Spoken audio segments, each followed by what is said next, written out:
प्रिय नेता ओडिशा सरकार कैबिनेट मंत्री कृष्ण पात्र महोदय मंचासीन अतिथि वृंद और सामने बसवा गंदिया माटीर जनता प्रेस भाई मैंने समस्ते निर्वाचन जिते चली गोटे कथा कही आम गंदिया को देखा समस्ते आपण कहते आम गंदिया देखईदेबू मु आज आपण समस्त सामने गंदिया माटी को नमन कर कृष्णचंद्र पात्र जदि जीतिबे से प्रश्न थिला गंदिया लोक माने वोट देले आम जीतबू आपण माने जोरदार कहते डाक्टर बाबू आम वोट देबू निर्वाचन सरीगला 10 दिन समस्ते आशंका भितर रहिले गंदिया कौन हेची खाई आ गोटे जगह देइचंती ना खाई कि सेठी देइचंती समस्ते किंतु फोन बाजी उठाए समस्ते जी जहा को पचार अरे भाई कौन हम मु समस्त सत मिछ कही कहे मोर प्रथम रु कॉन्फिडेंस थिला कृष्ण पात्र 20,000 वोट रे जीतुचंती कृष्ण पात्र 20,000 वोट रे जीतुचंती कृष्ण पात्र 20,000 वोट रे जीतिले जदि आउ माल फाल बांटी नथंते ताले बोधवे से तांकर खाळे रे मुळुरु चेंग नथांता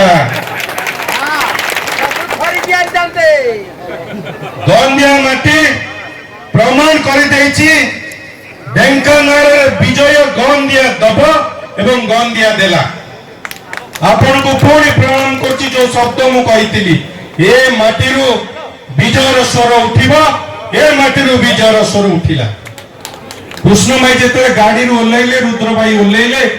4-5 जन लोक मते कहले सार मामू को आज टिके अलगा अलगा लागुची मु कहली केमिति अलगा लागुची ना सर आज बारी गोटे अलगा स्वाद लागुची मु डॉक्टर हिसाब रे जानिबा चाहली लोकटा कोन कहिया चाहूची से लोकटा कहला सार हमको लागुची हम जेमति आज स्वाधीन होइलु ता माने 20 वर्ष धरि हमें पराधीन होई कि थिले केते कष्ट का मन रे हिची ए युद्ध कृष्ण पात्र लड़ु नथिले ए युद्ध रुद्र पानी लड़ु नथिले ए युद्ध आपण माने समस्त लड़ुतले काहा को केस हाथ मिलिथिले एवं अपेक्षार फल आज मिठा आइची आपण माने आज स्वाधीन होइचंती आपण माने जीतिचंती ए विजय आपण मानकर ए विजय श्रेय गंदिया माटी को जाउची ए कथारे दुई मत के मु नहीं केही कहि परिबेनी द्वितीय कथा वीर पुआ आपनकर गंदिया माटी रो अक्षय भाई कोदन भाई सब कथा कहिचंती आमे जीतिचे मु शपथ ग्रहण समारोह दिन गोटे पास पाइथिली मु बसिथिली कृष्ण भाई जेते बेले शपथ नउतले कृष्ण भाई स्टेज रे बसथिले मु देखुथिली सेते बेले आपन माने समस्ते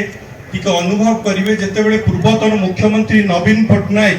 स्टेज जे तमे हमकु जहा करतुलो आमे एटलीस्ट तमकु सेया करिवुनी